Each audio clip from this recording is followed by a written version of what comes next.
Model maktabida o'qimasdan turib ham model bo'la olish, modellar odatda qancha pul topishlari haqida gaplashamiz.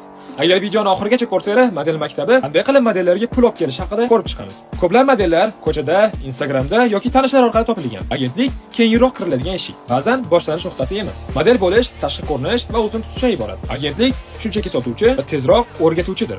Agar sizda yaxshi yurish, toza teri, harakat va mimika bo'lsa, agent sifatisiz ham ishlay olasiz. Agentlik o'rgatadigan narsalarni o'zingiz ham o'rgansangiz bo'ladi. Farq faqat bitta.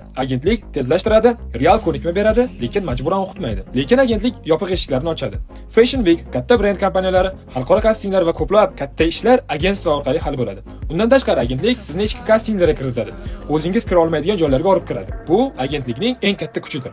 Qolaversa, agentlik shartnoma bilan tanishadi, aldovdan himoya qiladi, narxni ko'tarib beradi, kechikkan to'lovni esa undiradi. Yolg'iz modellar ko'p ishlaydi, ammo kam oladi. Portfolioni esa professional darajada qilib beradi. Natijada arzon ishlar kam bo'ladi, qiymati baland ishlar esa ko'p bo'ladi. Keyingi videom yaxshi agentlikni qanday tanlash mumkin, soxta agentlikni 1 daqiqada aniqlash usuli va shartnomani xavfli bandlari haqida gaplashamiz. Qancha pul topish haqidagi ma'lumotlar opsiyaniyada.